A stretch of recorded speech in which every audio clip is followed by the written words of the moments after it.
Good evening, everyone. Good Welcome. evening, Kenna. Welcome to our first Devilsdorp Q&A. It's an absolute pleasure to host you on Spaces tonight. Sorry that we started a little late. I just had connectivity issue there for a brief moment. But yeah, we're looking I, forward to delve deeper into this docu-series that had South Africans talking for 3 weeks now. And I think as a team, we really hope for the positive public response. But I don't think any of us expected the series to explode as it did, and we have you to thank for it. Thanks for watching. Thanks for recommending. Thanks for the ongoing discussion on social media, the tweets, the DMs, the engagements. You made this experience, and I tell people, remember, I'm a journalist. I'm used to be behind the camera, not in front of it. So you made this experience for me as a rookie TV person a very, very unforgettable one. And it's because of your interest that we've decided to host this Q&A. We can't keep you hanging, right? We saw all the questions. And just a side note, we assume everyone joining the Q&A watched the show already.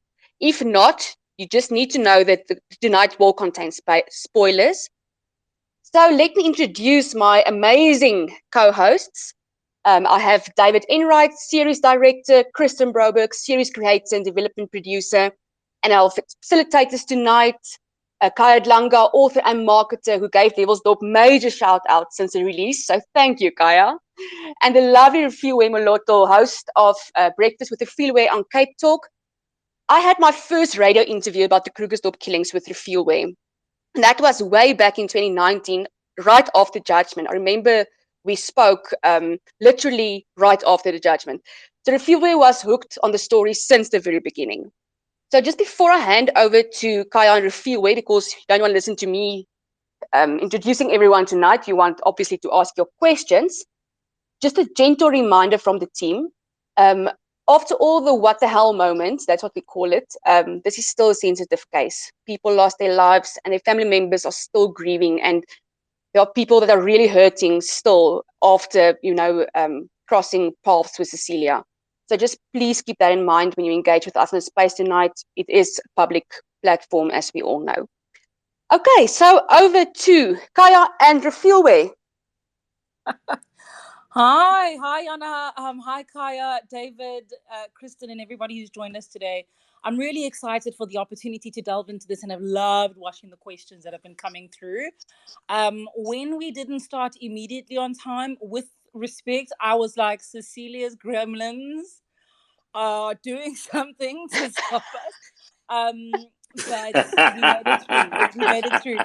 Um, so yeah, you're absolutely right. I mean, I think this has been the most incredible, not just journalistic moment, not just documentary moment, but it's been a huge social, I suppose, culture or popular culture moment in South Africa that has got nothing to do with race, has got nothing to do with economics, has got nothing to do with corruption. For a change, we're just engulfed in the story that is about us, South Africans, on a day-to-day basis, and in, I suppose, normal and not so normal spaces. And so I want to really first and foremost just thank you, David and Kristen, for bringing this to light. But Yana, as you rightly say, 2019 was when we kicked off this conversation.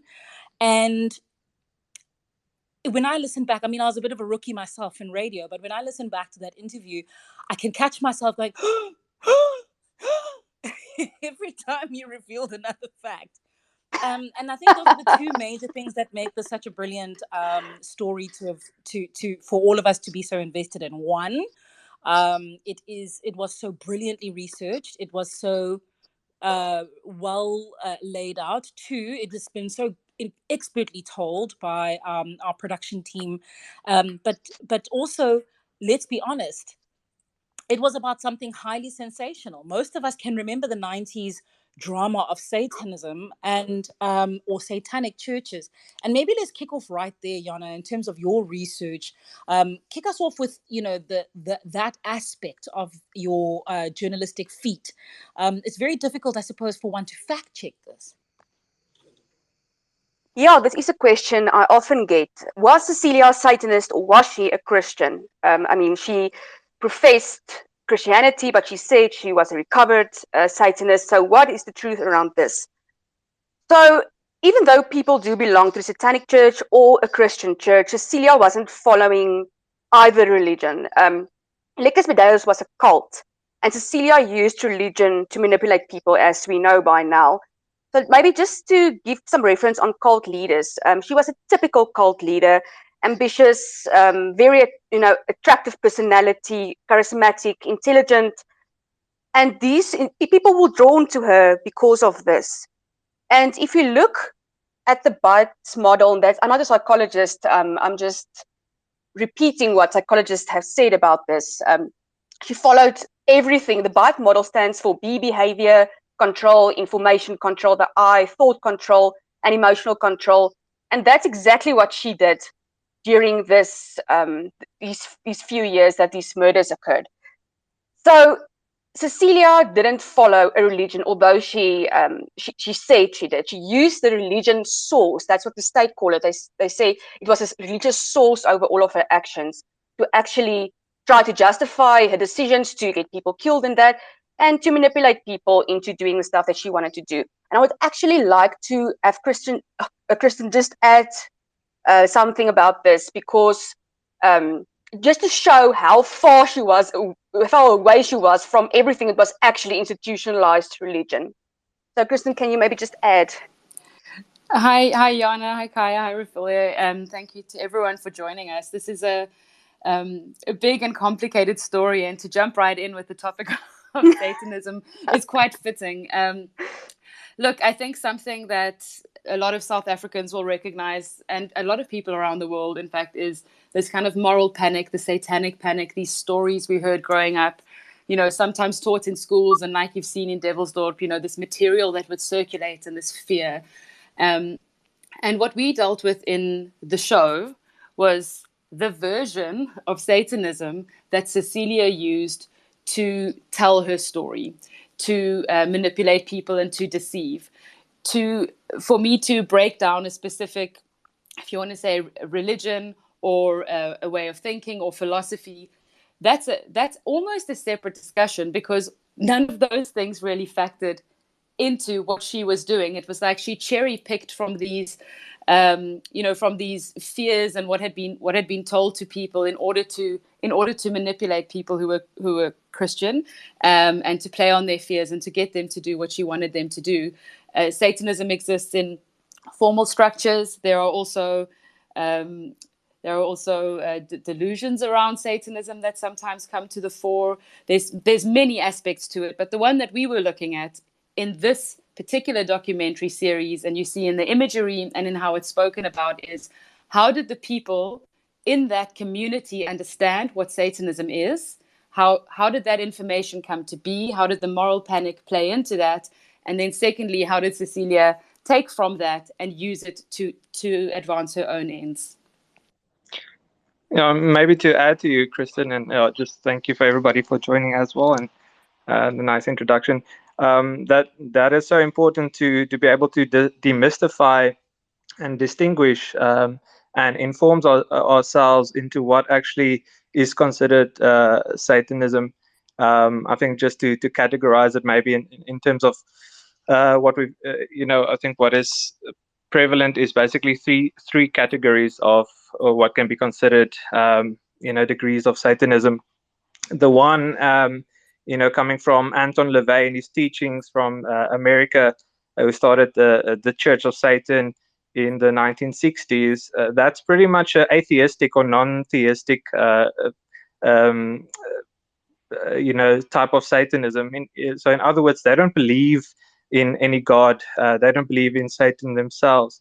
In fact, some of the rules that they have, albeit they call themselves Satanists, are actually quite respectable, in a sense. And then there's a second category of what is commonly called dabblers, and that's normally your younger adolescents, growing up in a Christian value society, and they are rebelling, and they rebel through what is the complete opposite of what they're experiencing in their Christian upbringing, and that, of course, is a made-up form of Satanism. And I think to maybe put it very bluntly, what the third category of it comes down to is most likely a type of mental illness, and that would be your much more extreme or very I think a smaller degree of extremist you know, not really Satanism, but people doing things in the name of some delusion. So hi everybody. First of all, I want to say thank you, Yana, David, Rafilwe, and Kristen. This is the most insane thing I've ever seen in my entire life. And you know, when I was watching it and being very aware of the fact that we're about to have these spaces, is how easy it is for people to forget that, you know, we're not watching a movie. This is something that happened like as early as 2016. So this is like 5 years ago when these events, you know, continue to happen. So, and real people are affected, and there is real pain that is going there, and real trauma that people are still trying to make sense of. And I just want what I'm trying to understand, I think, from everyone on the panel is, how are you able to manage, I think, the emotional impact, one, of the success of the documentary, and the fact that it is something that everyone is talking about so much right now, but also knowing that there are people who are living through this trauma every single day of every moment, because to them it's real. It's not some weird, you know, movie. It's something that they experience, and it's pain they're going through right now. If I can jump in there, I think for me it's been bittersweet the whole time. I've people tell me they binged the series. It sounds amazing, but I couldn't do that. I needed to take the breathers in between. I think it's because I've been working on this case for so long, I've been doing research for so long. It becomes a bit of part of you. You get to know the people, you get to know the victims through their families and so on. So it's definitely a bittersweet success. You realize, okay, wow, this thing is really, people are really watching and engaging, but I'm very aware, and I'm aware of it every single day because family members follow me on social media. They do comment and all that. So I am very aware of these people that are still really traumatized, grieving, angry at what happened. And I think what helps for me is to realize, you know, and that's actually part of my personal motivation for not only writing the book, but also for being part of this documentary. It's a sense of justice. The moment I start to, or stop talking about these things, then people tend to disappear into our, you know, the crime stats, which is like horrific already. And I don't want that, because what happened here is not strange. It can happen again. And we need to make people aware that it's not happening to people out there in the outskirts, in the stegies, you know, people that might be looking for trouble or whatever, because that's sometimes how we think about this. These are people around us. So it's the educational value of this is extremely important to me. The other thing, aside from the obviously not just the sensationalism, which of course I think you've really allowed us to put a brow on at this particular point, Yana, is the storytelling itself. I want to read a couple tweets that have come through already, really praising the docu from Peachy Niela. Devilsdorp is wild, but I have so many questions, like how is the mastermind cult leader of all this married to and living with a cop, and he doesn't know about any of all this? Do you not have any conscience or empathy at all? All of the involved seem like sociopaths. Someone else saying, wow, Mutlebonga saying, wow, that was a brilliant documentary, amazing storytelling, give it all the awards. I'm so shook at how sadistic human beings can be. Like, what drives you to be a person who enjoys murdering people? I also want to know Cecilia's backstory. And then finally, someone else saying, I started watching Devilsdorp and true crime, documentaries really hit differently when it's so close to home. That's from Ashvin Munda. And to that point, 4 episodes, 1 hour each, Kristen and David, how do you distill what Yana just described? How do you distill all those lives, all those emotions, all the I suppose, incredulity of it, as well as the facts, to get pretty much all of South Africa on the same side of saying, what the hell, but also these things matter.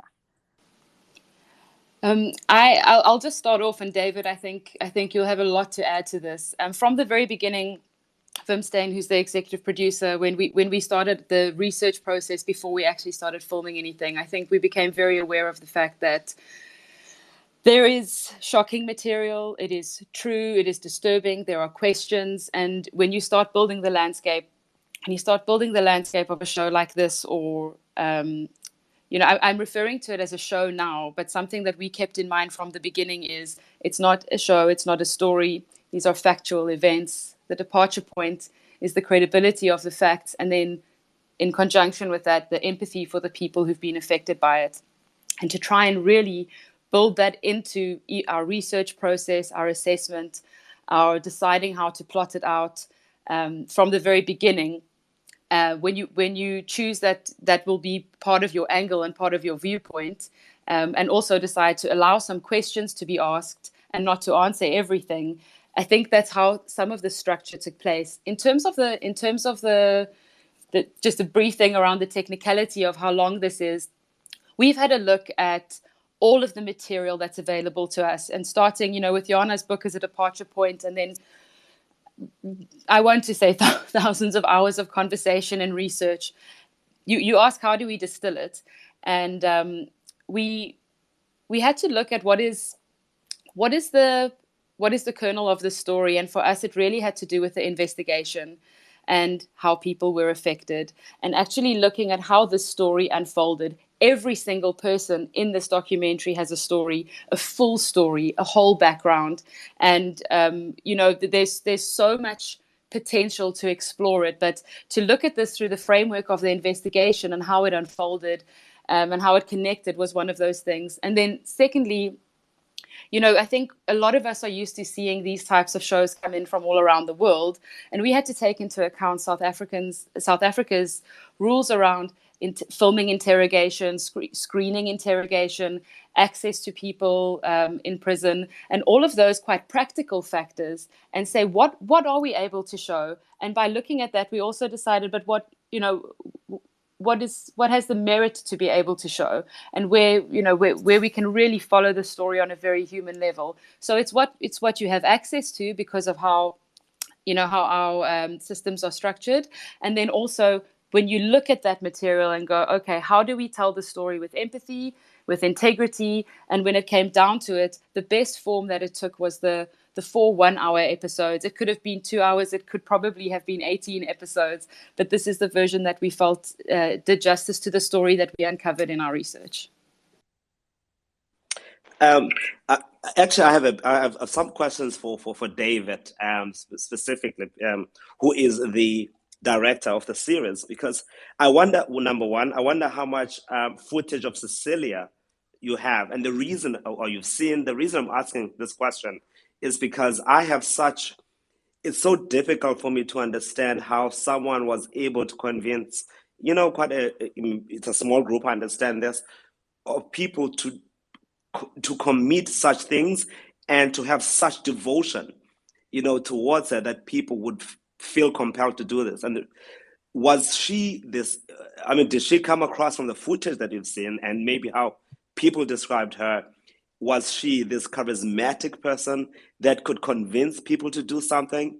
Or did she do this through a level of fear? Like, what was it about her from your observation? I think specifically from seeing the footage or hearing how people described her as a person to convince people to do what they did.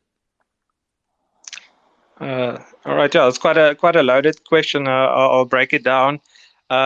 Kristen and Jana, feel free to also add to it. I think to maybe go to the first part of your question in terms of how much footage we have. I think in the research and development phase, in which Kristen was also played a substantial role in doing. There was already access to key role members that were able to connect us especially with the help of Jana, to the SAPS and getting certain footage. Especially, I think the most well-known ones by now is what they call the high night footage, or the supposed exorcism footage. And that was quite a substantial amount. I think it totals about I think say almost an hour of footage of these high nights taking place. And I think what is exceptional is the fact that it exists, that it was actually filmed. Jana, you can maybe also just um, confirm this in the sense that I think the Yes. reason why it was filmed was because Ria wanted, it was Ria Groenewald felt that she wanted this evidence that look here, our power of prayer is helping save this person's life from demon attacks. It serves as a type of evidence, I guess. Yeah, Jana, if you want to maybe add to that. I just want to add, I completely agree with you, but there's also this other thing, Cecilia always had a personal motivation as well. In this case, narcissist that she wanted to have the footage. She wanted to have a document, or she wanted to document how she played them. So yeah, that was her personal motivation. Again, there's always the two stories. Cecilia's story for her friends and Cecilia's own personal story that no one knows about. Yeah, and I think I think to that's add to that, important to remember that Cecilia almost played in three different parallels. It was her reality or her truth. Then there was her false reality that she created, type of faux reality. And then there was the people around her's perception of what they believed were real. And it's important to understand that and differentiate that. And how she played, it was like a game for her. In playing these peoples is what it boiled down to. And I think to add, Kaya, to the later part of your question in terms of what type of person she was, or how we got an idea of who she was. I think there's a lot of questions about why did we not include interviews or viewpoints from the Electus Bedias group, or specifically Cecilia. But I mean, there was outreach. We wanted to get as close to the truth as possible. We wanted to find out, what information we could gather. So there was a reach out to Cecilia Steyn specifically as well, beyond the access to the high night footage we have, the covert footage from Shane from Discovery, and of course the court footage. But I think even with that and the court footage of Cecilia, being that should be theoretically her version of the truth, if you under oath in a court case.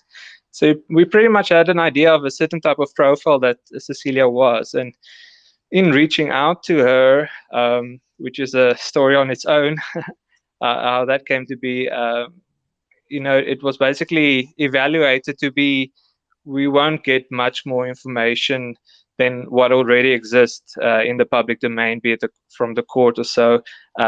She's in complete denial of all the actions that she did. I think it wouldn't have added value to the documentary in the sense that because we felt it was so important to tell the story of the investigation, to lend a voice to the families who lost their loved ones. Oh, sorry. Just to, I'm sorry to do this, to cut it short. I just want to say to everyone who's listening to us right now, is that please hashtag Devilsdorp, and also you are absolutely free to request to speak and ask your questions besides the questions that already have on the platform. So Rufilo, I can see you want to say something. Thanks, Kaya, for that. What I'm hearing from you, David, is a great deal of I suppose respect for when you said you were almost saying you can draw your own conclusions, but there is a disconnect, I think, for most of us watching between footage that we have watched, not necessarily the experiences that the people who were part of the cult, people who were investigating, but certainly footage that we have watched and what Cecilia apparently claims to have been the case. It seems quite obvious, particularly when we're talking about Shane from the insurer.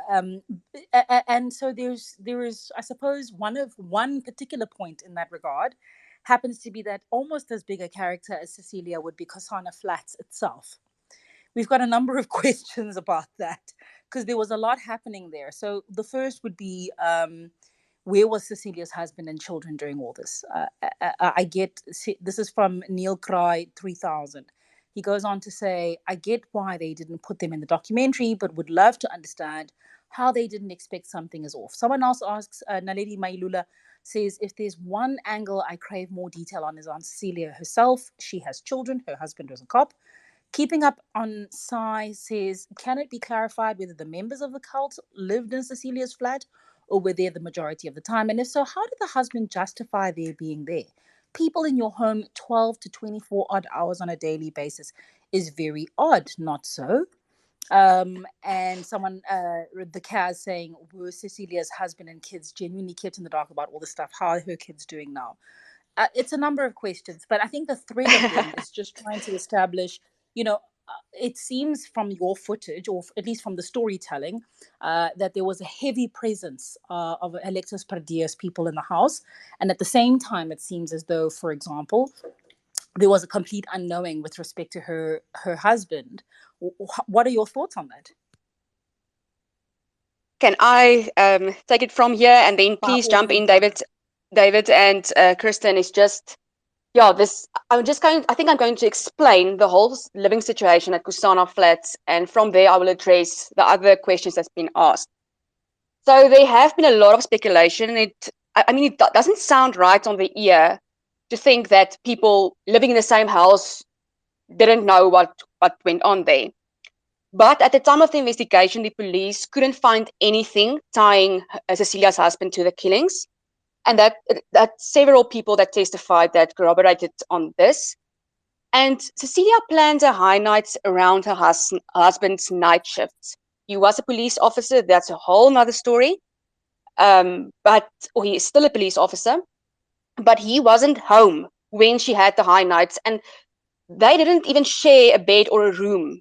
So usually when her friends would visit her, they would sit in her room, which is the main bedroom. It's quite a biggish room. I was inside to go look afterwards, obviously. And then they would have, they would cater there. That would be the space that they drank coffee and whatever.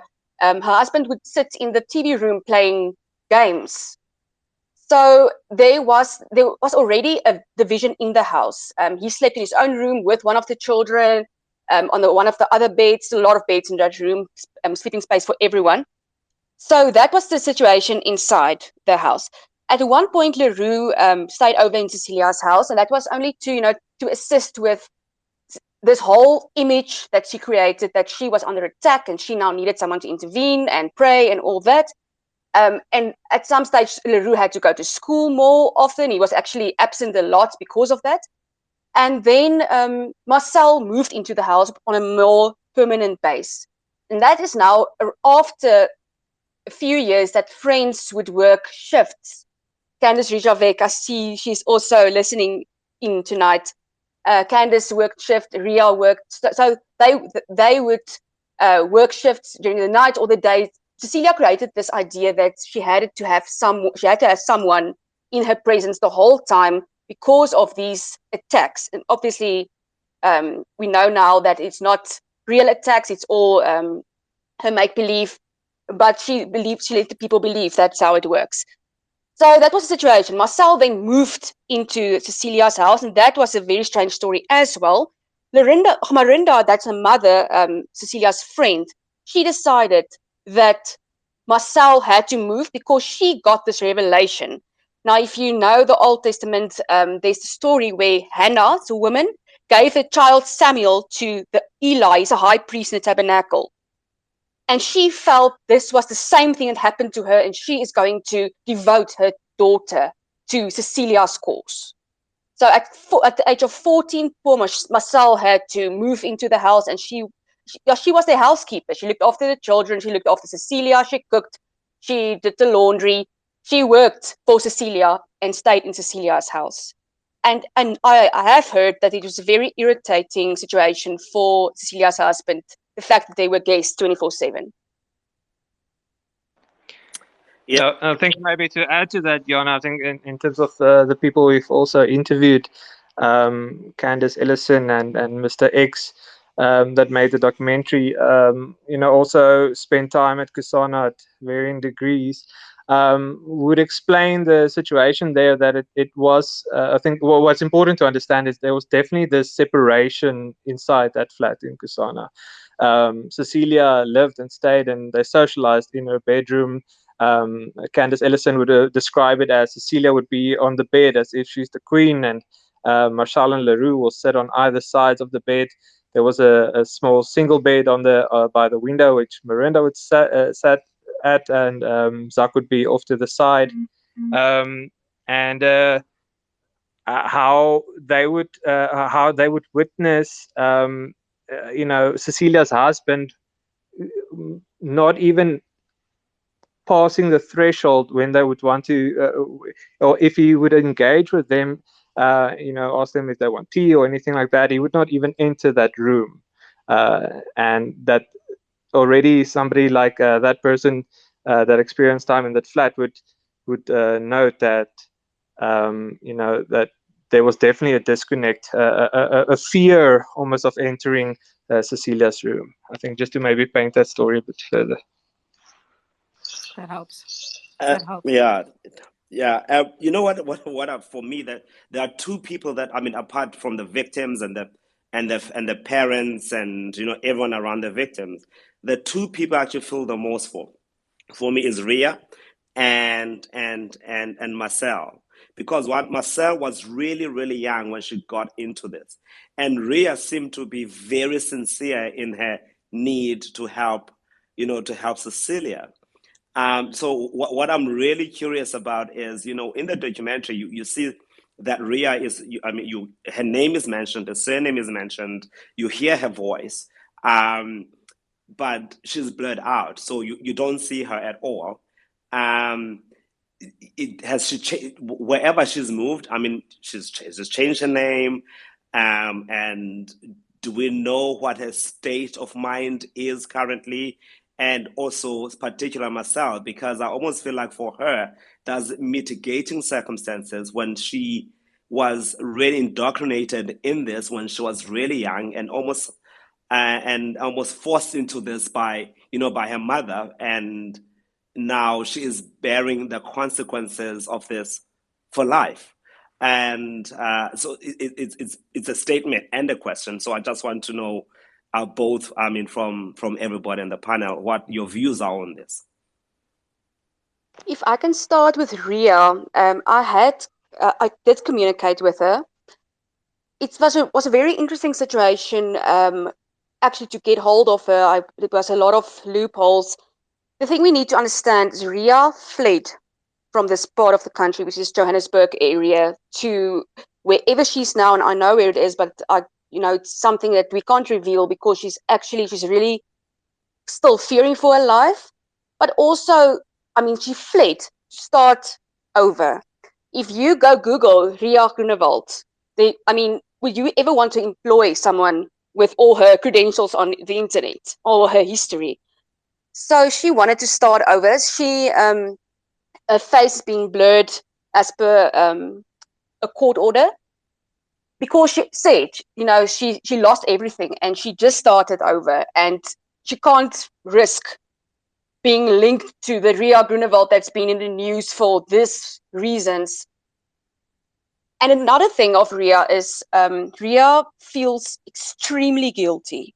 She told me that over and over again, and that's just something that she will need to live with. I mean, she actually told me, and I'm not pushing any judgment, I really, really, my heart goes out to Ria. But I think she just wanted to, get away from everything and everyone. She actually left the people she loved to start over, to not endanger their lives anymore. It's actually horrible if you think, she never killed anyone. These things happened around her. But in order to keep them safe, she just completely disappeared as far as she could. I find it. Sorry, go ahead, David.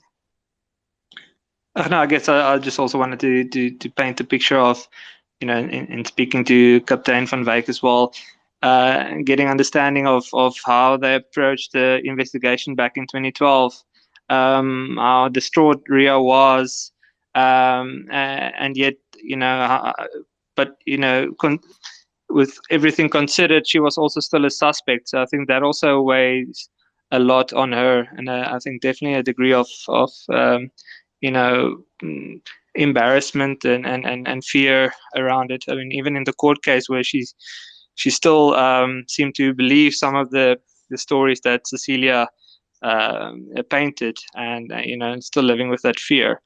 And I think that is a difficult thing to heal from.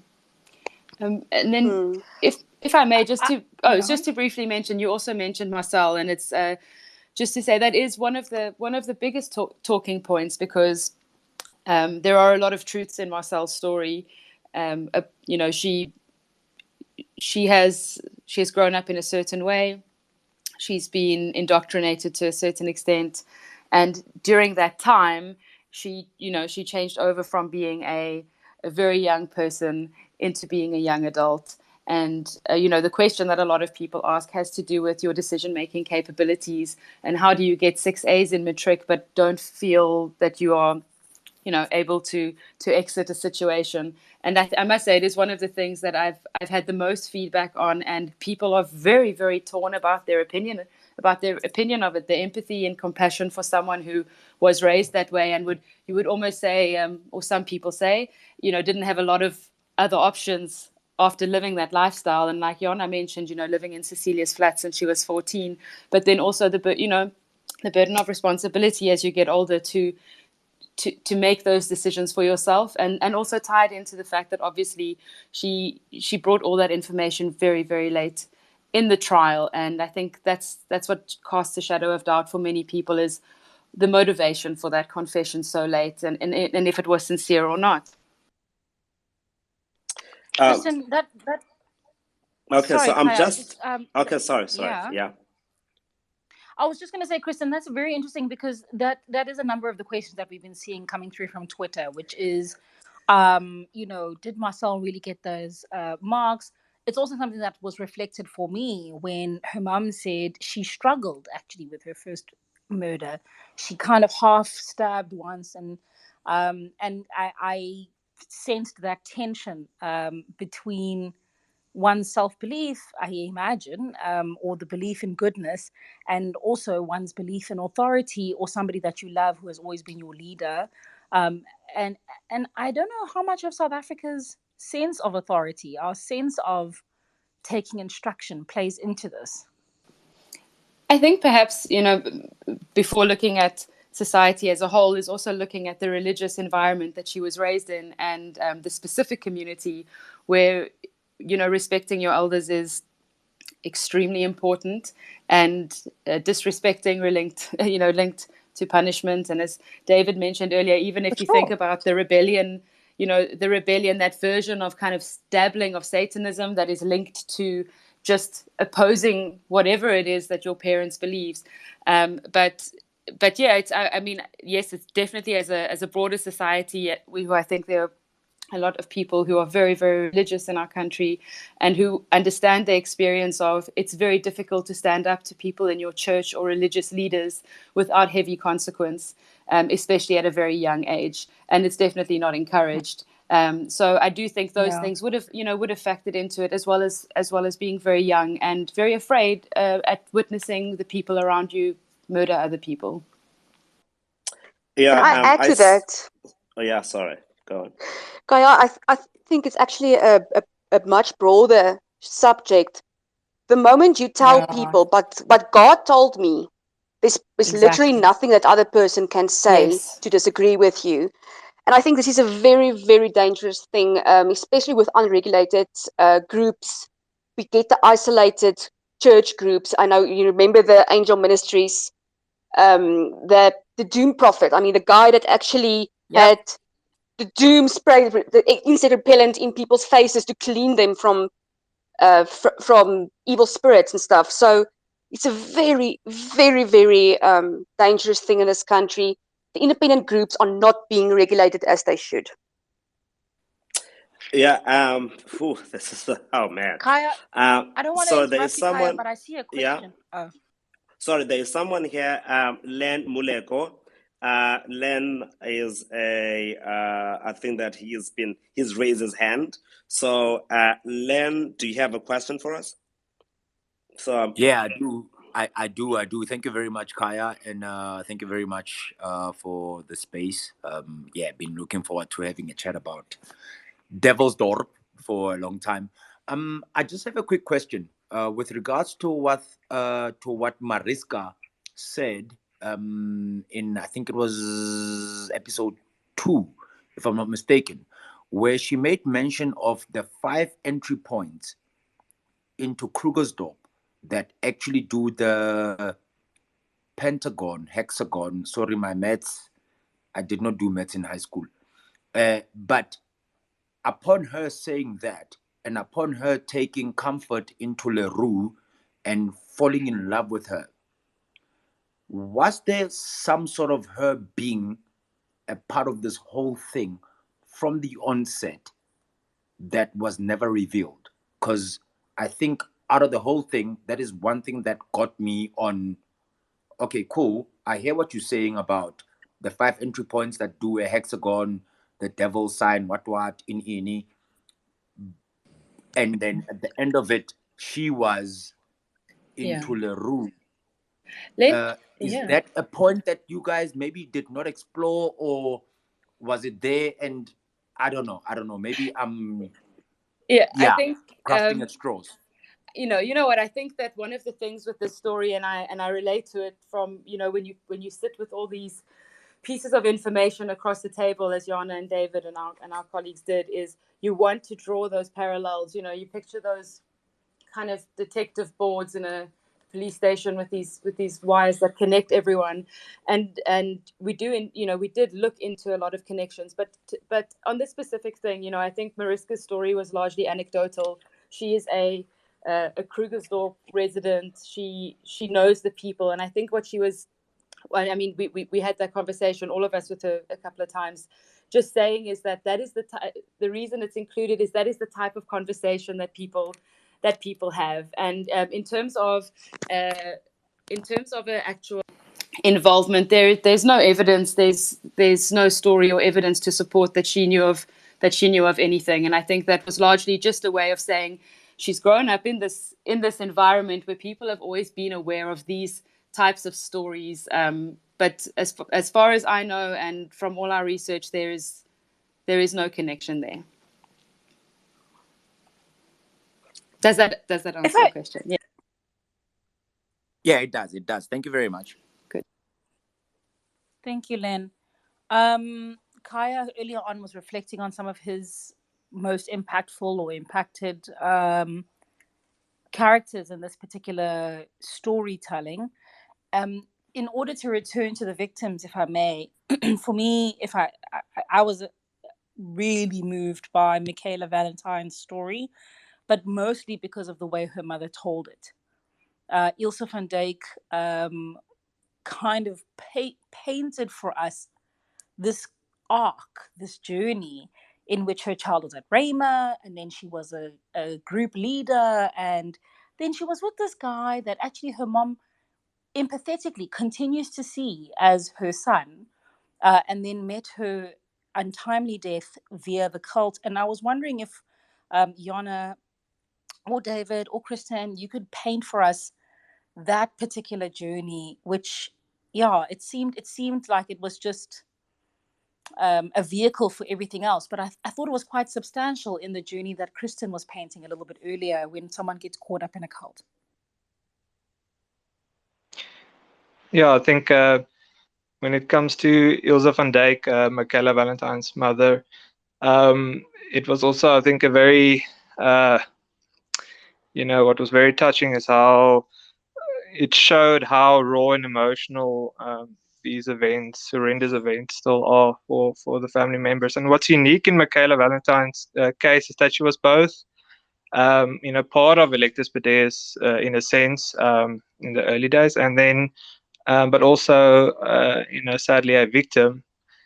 And how I think one of the most shocking things around Ilse van Dijk's interview, thinking about it, is how she makes peace with what has transpired, in the sense that she says, I'm glad my daughter is dead, which is quite a shocking statement to hear from a mother that lost her daughter.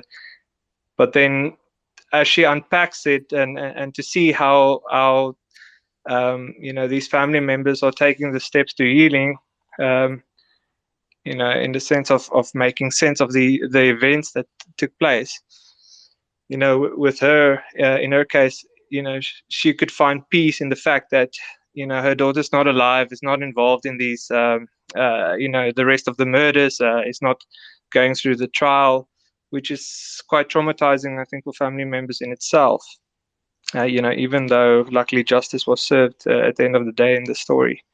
And I think one thing that I'm very appreciative of is that we were able to get to that level of trust, and being able to see how brave Ilse was to be able to share her story, and very much raw emotion with us.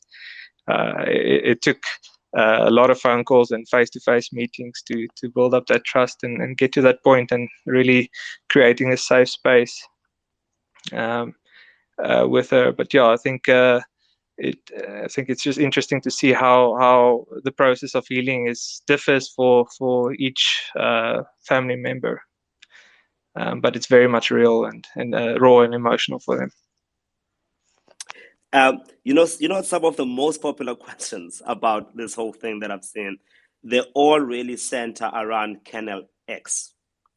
And people are so curious about him. They want to know, where is he?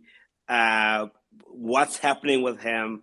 And they have a lot of questions about him. So what can you reveal? What can you say about it? I know that it's under litigation and so on and so forth. So yeah, what can you say about Kennel X? So that kennel can't be named as yet. And I promise you, the moment we can, I will be one of the first people to do it. But he is a sense of an investigation involving him and 3 other cops. If we ID people before they're actually being charged, or before they appear in court for the first time, it can land us in deep trouble in terms of the law. So that's why we decided to keep to the pseudonyms. But I can share the charges that are being investigated include defeating the ends of justice and being accessory after the fact, which means it's alleged that these cops helped to cover up the crime and probably benefit from it. So SAP's own anti-corruption unit did investigation, and the docket was actually already referred to the DPP, and that's the regional office of the NPA, to decide if the case is strong enough to prosecute. And I've actually inquired on Friday because, as a journalist, I try to stay updated with what's going on in that specific case as well. And I've inquired on Friday, and according to the NPA, they are not at the decision-making stage yet because they aren't happy with the investigation as it is. So they told me they required more evidence, and only then will they be able to make a decision and probably charge if they, or then definitely charge if they decide to prosecute. So yes, I believe we will know what happens to Colonel X and his 3 friends very soon. Hoping. I think, and just to add it from a filmmaker's perspective as well. I mean, or first off, we also don't want to interfere with any investigation in a sense, and that's why decision was also not made on a legal front, and on a not wanting to interfere in the investigation, to mention any names. But yeah, we were also on standby should that case have become public knowledge, or go through the court. We actually had a secondary option formed with names. But yeah, I think the other thing about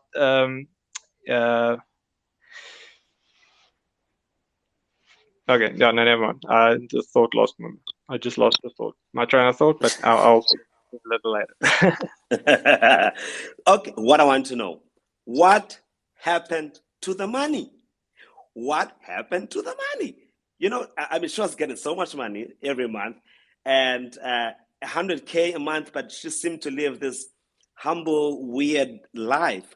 What was happening to all that money? It's so confusing to me. And And nothing is. I feel like the documentary doesn't tell me anything about the money, and I want to know, like, what happened? Pay back the Kaya, money. there was no orphanage. There was no orphanage. So Yeah. yeah, it Yes, where did it go? exactly. Yeah. Okay, so I have a few thoughts on that. The problem is, yeah, immediately you want a paper trail, but Cecilia was a cash goal.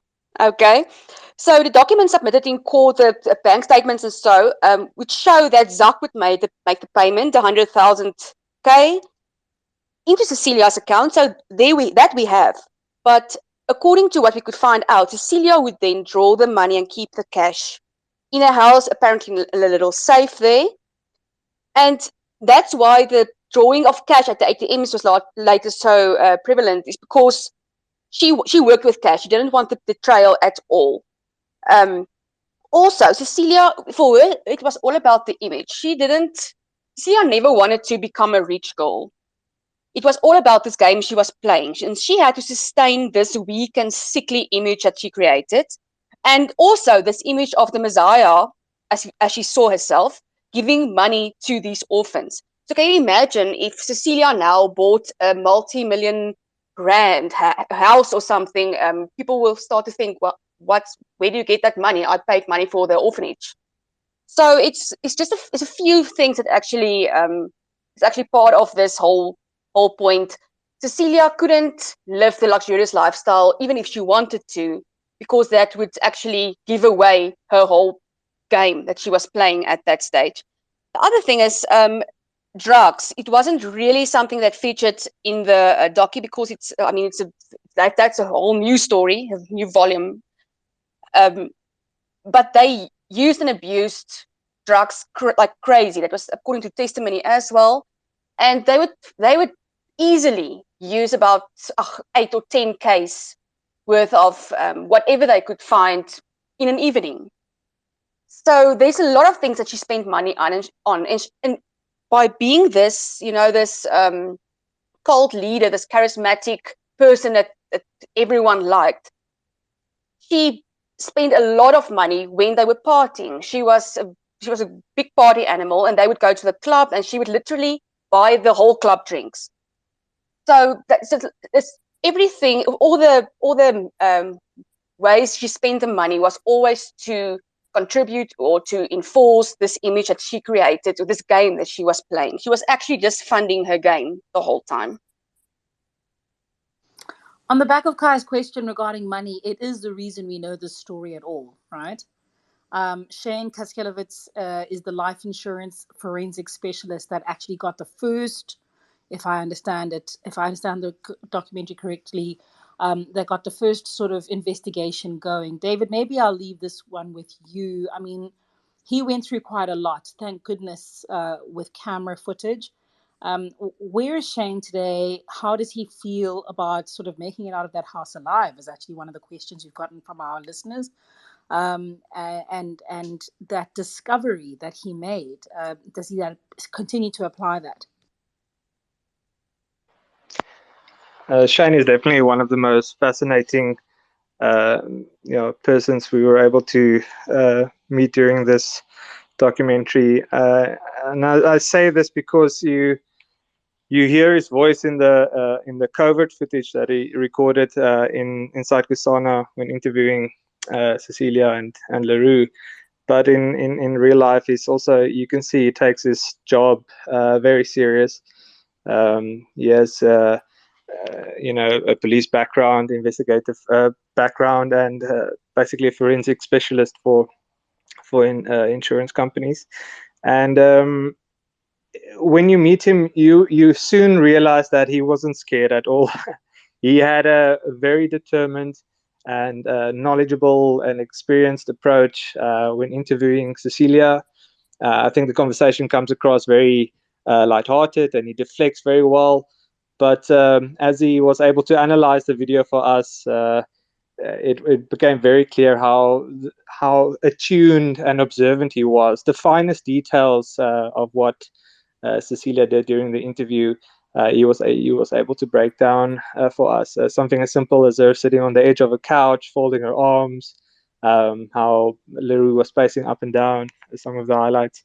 So I think what was, so I don't think he was I think he was in control of that conversation the whole time, which is quite respectable. And I think also a testament to seeing how much lies Cecilia actually spewed during that time. What was what's something very interesting about after the video, just before the video ends, they are let out of the house, and he says, I just want to go grab a pie across the road, which is at the little cafe at the hospital, the private hospital. And I think we initially thought it was just kind of because he said it because it's all in the day's work. But when asking him about it, he was still in that light-hearted tone, still thinking about work and the reason he wanted to go across there and not draw any attention. He was looking for CCTV camera footage, or to see if there was any CCTV cameras there, so you can gather even more evidence into the movement of Cecilia and persons out of Kusana. So no, I think Shane was in control. I think he's quite the tough guy. Yeah, okay. There are just I've seen that there are two people who requested to speak, and Lerato is one, and thereafter is going to be Camilla. So Lerato, go ahead and ask a question. Hi guys, thank you so much for this space. Firstly, comment, the production quality on this was absolutely amazing. So thank you so much for being able to tell the story in such a beautiful way.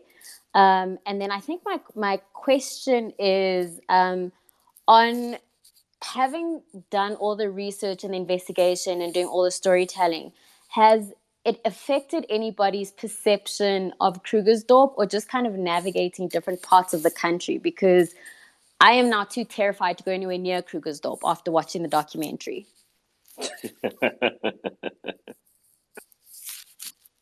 I maybe just want to say, I think one must decide what you give power to.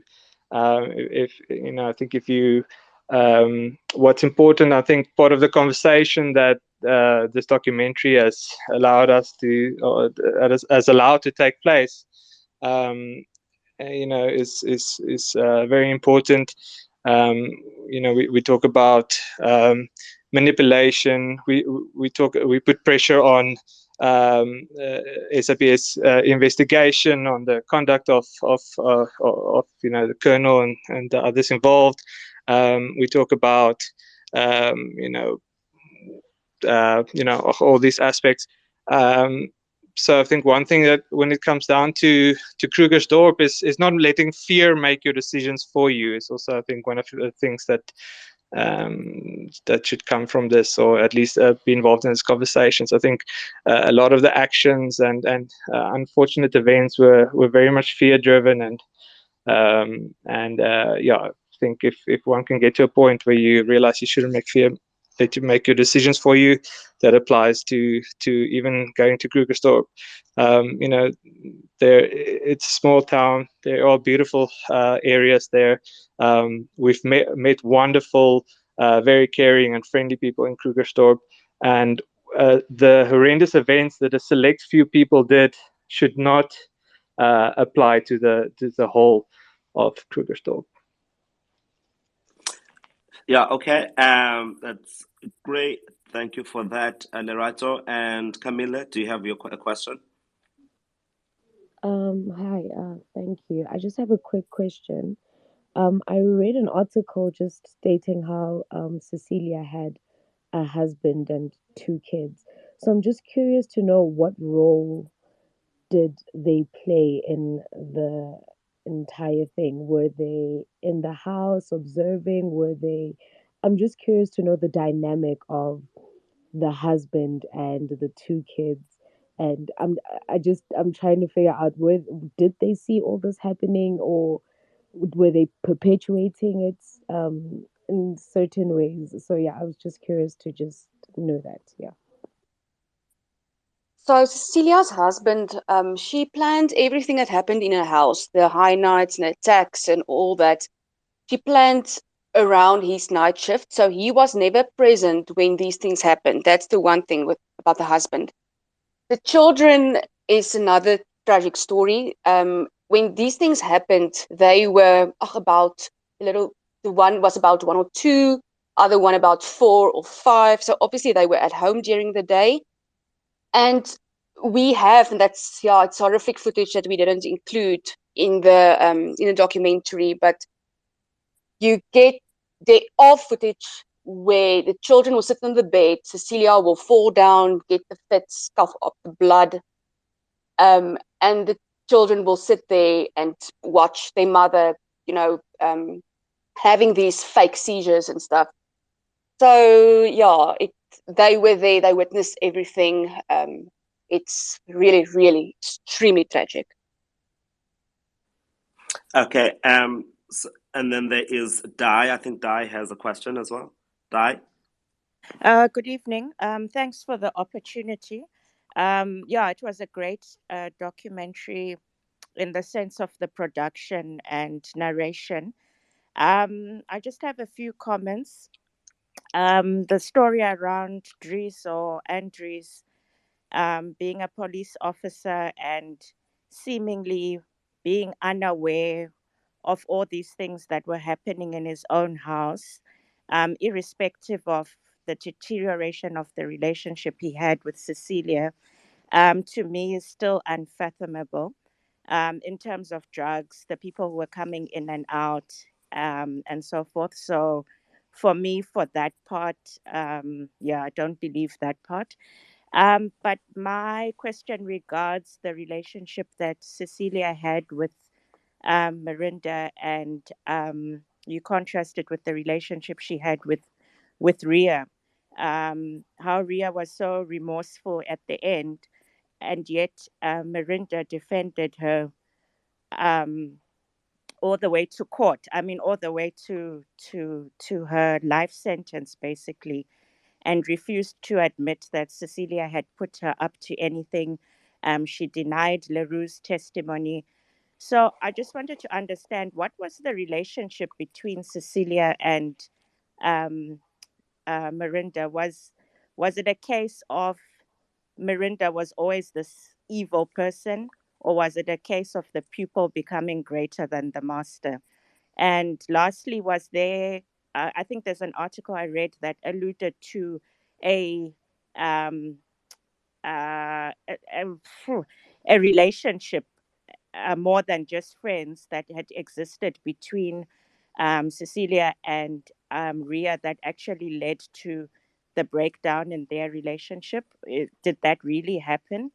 And did Cecilia have the same kind of relationship with Mirinda? We don't hear about Mirinda having a partner. She's got 2 kids. We don't know. Yeah, those are just my comments. Thanks. Okay. I'm so sorry. I have to jump in here. And you guys can choose, Yana, David, Kristen, how you'd like to address this one, because I'm sitting here and every time I go through the questions that came from Twitter, and even as I'm listening to us today, I'm absolutely flabbergasted that nobody wants to know about Ben. You know, Women! honestly, Yes! Captain Ben Boyson, the investigator of all investigators, in a pair of cowboy boots, man. Chuck He is like, I Norris. am saving South Africans. And there was something that he said in one of the episodes. I'm not as good as Len on this one in terms of knowing exactly which episode, but he's like, there's a difference between a police officer that does this as a job and a detective that does this as a vocation.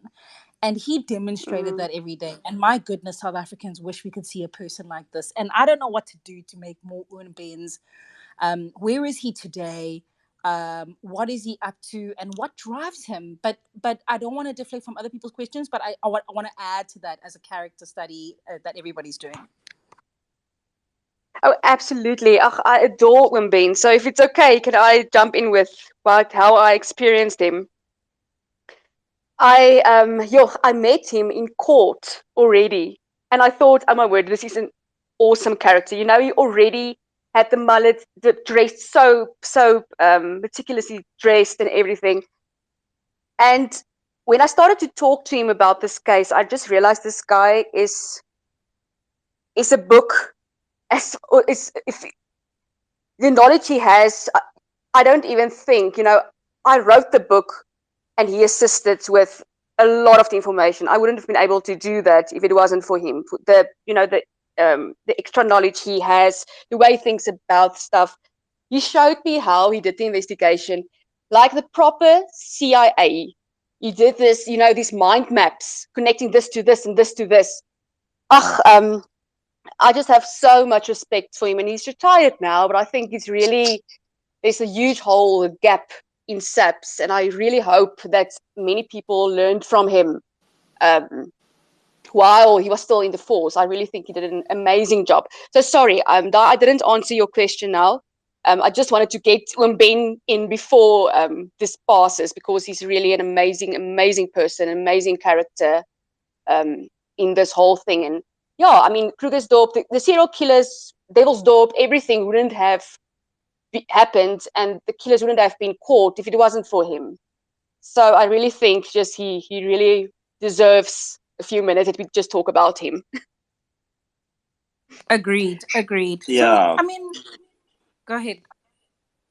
So sorry. What I found very interesting was how the colonel was retiring while we're shooting the documentary. So what I want to figure out is, like, when you're shooting him, so was he aware that his retirement was? Were you guys aware that he was about to retire? And how much time did you have between when did you start shooting and when did you end? When did you end shooting? Was what we saw in chronological order when he finally when he retires, the day that he retires? Was that like the last time you saw him?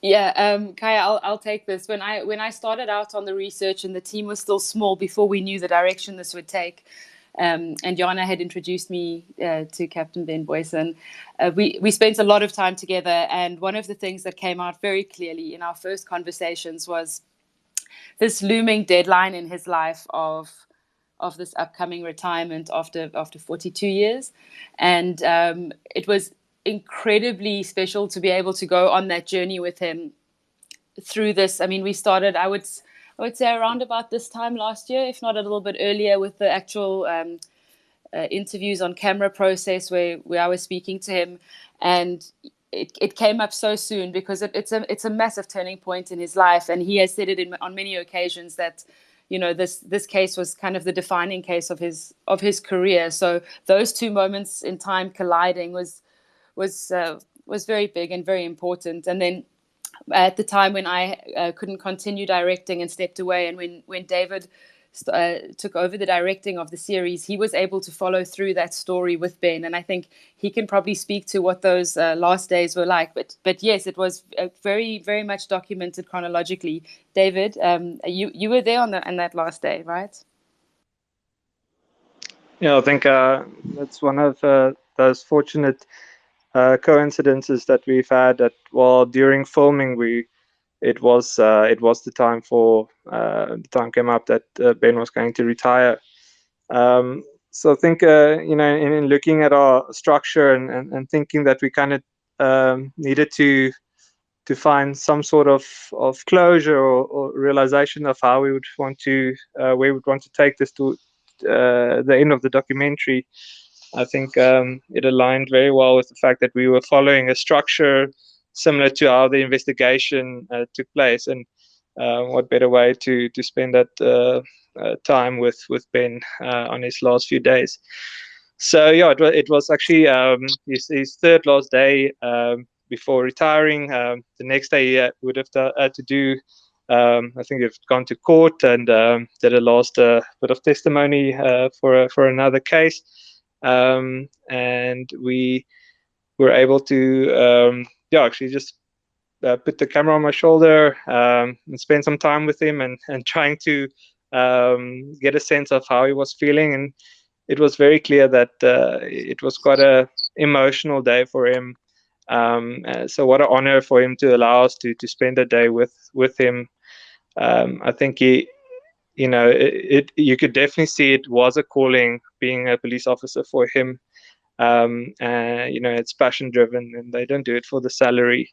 They do it for the for those affected by the crimes. In the case of this story, the family members.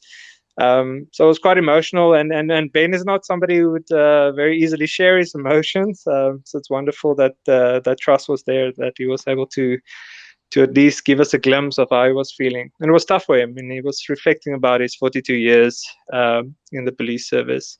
Handing in the dockets, all that was real. Handing in the last few Krugersdorp dockets, and him coming to the realization that it's a two book, it's a closed book. Very emotional journey. I can just say something that I really appreciated while I interviewed him. So he's married. He's Captain Ben Boyson. He worked for the Hawks, and he's married to a colonel in the police. So they are like this cop couple. I actually think they deserve their own movie. It's amazing.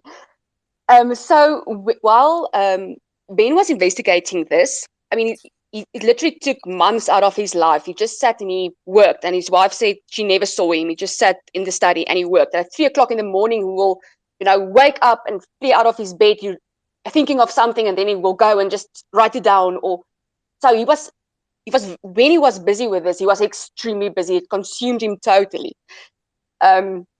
So it was fantastic when I interviewed them back in the day for the book. Actually, still, I would visit both together, and then Ben would tell me, "Okay, you know what? I came into the room, I saw this, this, and this." And Christelle, that's his wife, Colonel Boyson, she will say, "Yeah, but do you remember how that person cried?"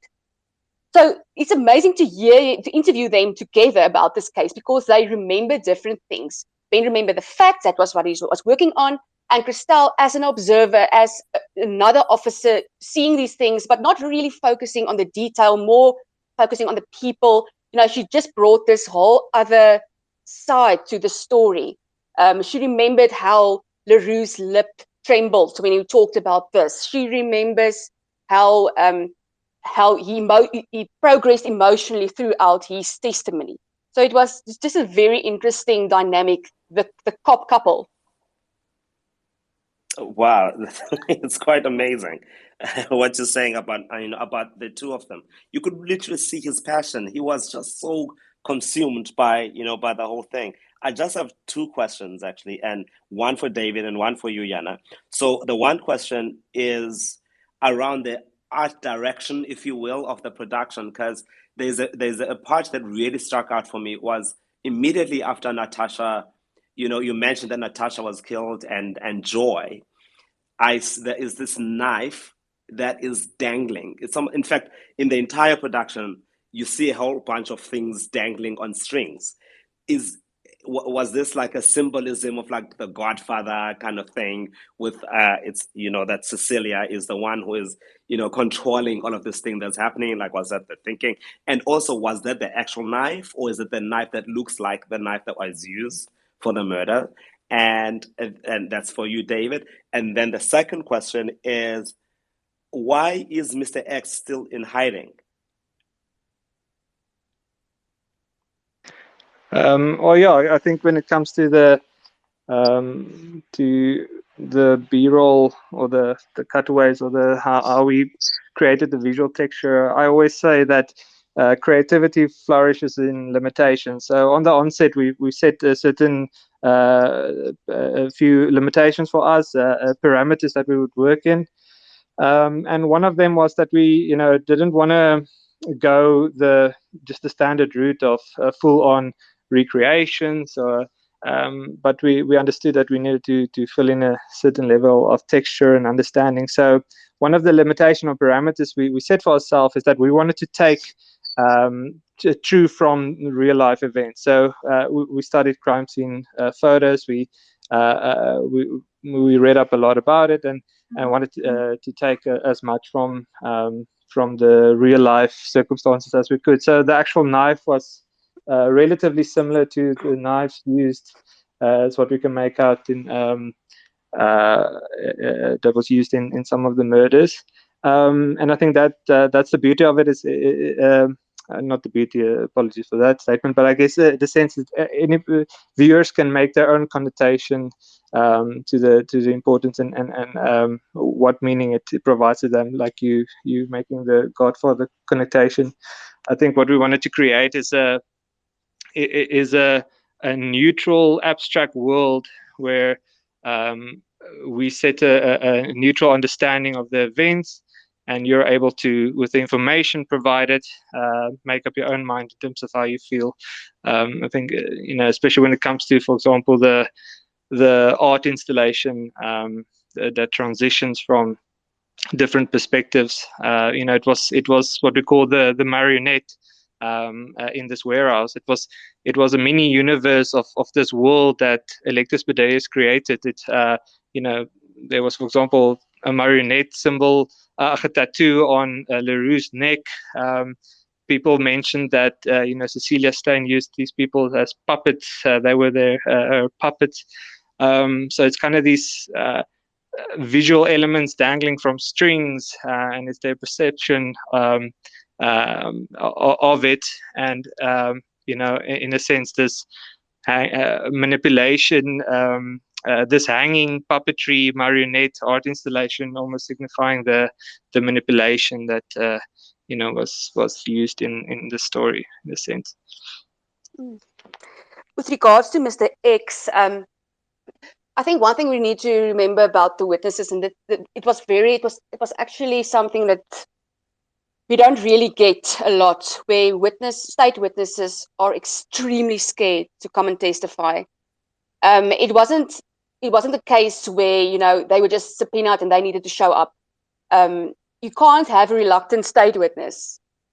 So the state prosecution actually got on a plane and flew throughout the whole country to go visit the people that were so scared. Ria was one of them. Mr. X was another one. Mr. X was in witness protection for a while, and it was also per court order that we couldn't reveal his name or identify him at all.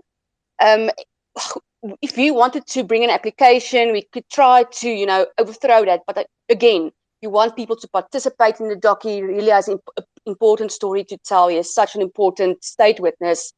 So we didn't want to go through any route to expose people who didn't want to be exposed, and he didn't want to. He was also a case of someone that's starting his life, restarting his life.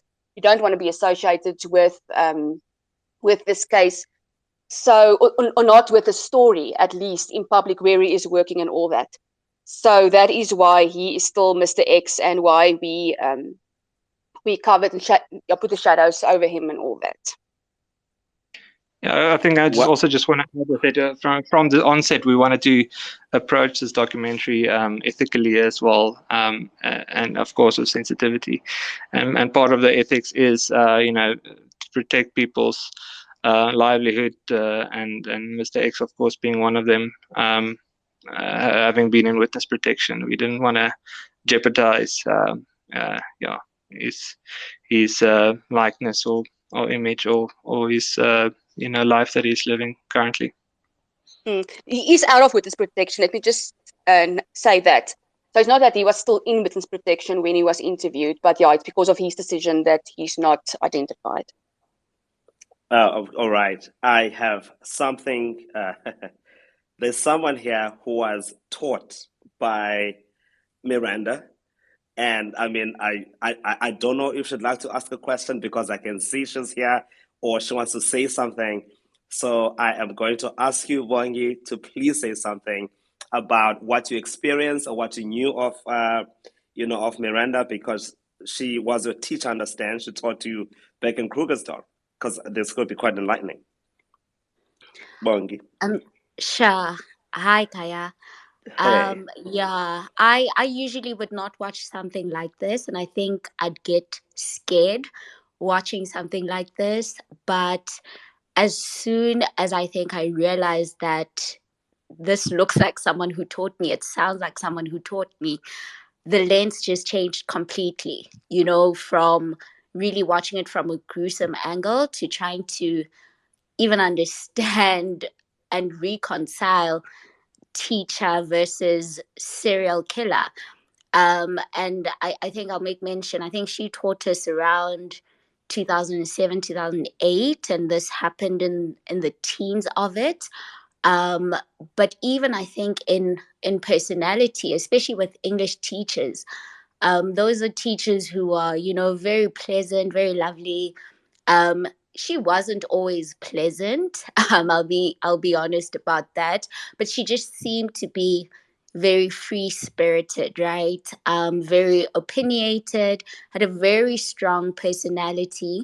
And so if you were a kid with a strong personality, you'd almost go head to head with her, but she'd almost like that. And she almost did not suffer fools. So for me, it became interesting to now know of this strong character. And I'll even mention that at the time when she taught us, she went by the surname of Kukamur. And then at some point she became Miss Hugo. So we just thought, you know, our teacher's gone through a divorce and perhaps that's why she's acting out. So it was very interesting to also now see her be Miranda Stain and not Hugo. But also to see her almost at the mercy of Cecilia. And like I said, this is someone with a strong personality. You almost knew your place in her class.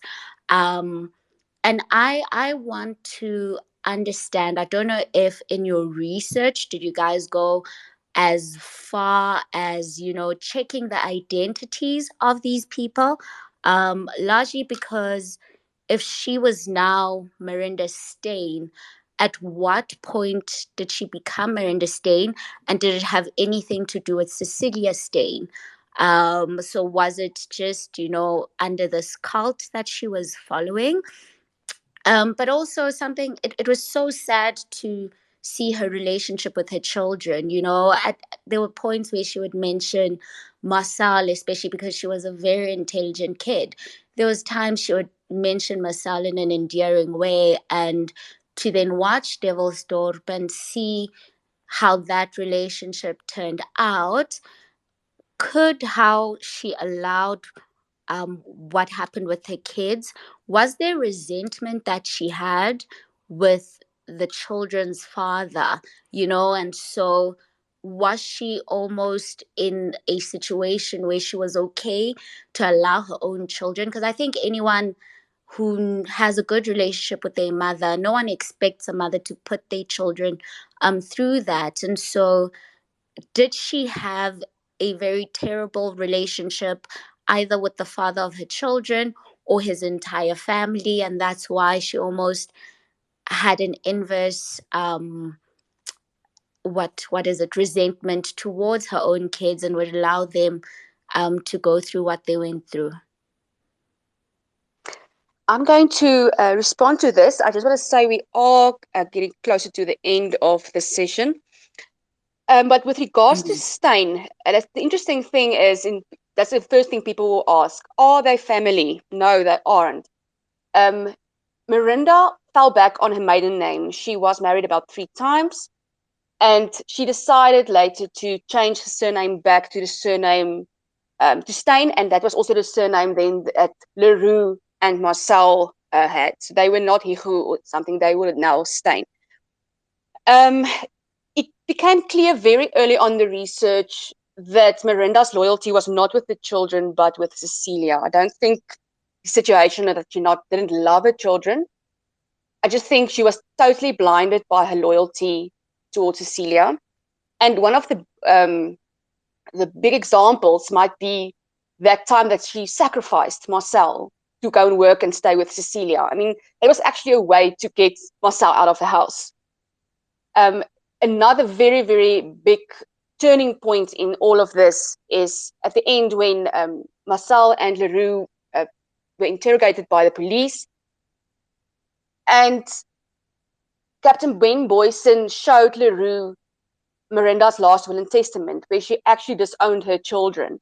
That was the last thing she did before going to prison. I mean, she thought, okay, yeah, if someone has to go, they can take the fall. She actually promised them to get them out of prison, but she promised them she would use money that she wanted to claim a wrongful arrest for herself, and then she lied to them and told them, yeah, she's going to get to 1 million rand from this claim, and she will get them out of prison, don't worry. But everyone back at the ranch knew that Marcel and Leroux was going down. And the moment Leroux realized that they were actually being set up, that was when the whole story changed, and when he turned state witness, and when I think that was the big starting point of the arrest, because then he started to sing like a canary, and all of the rest follow afterwards. I hope that answers your question. Jana, thank you so much. Jana Marks, the brilliant journalist and author that brought us the story in the very first place.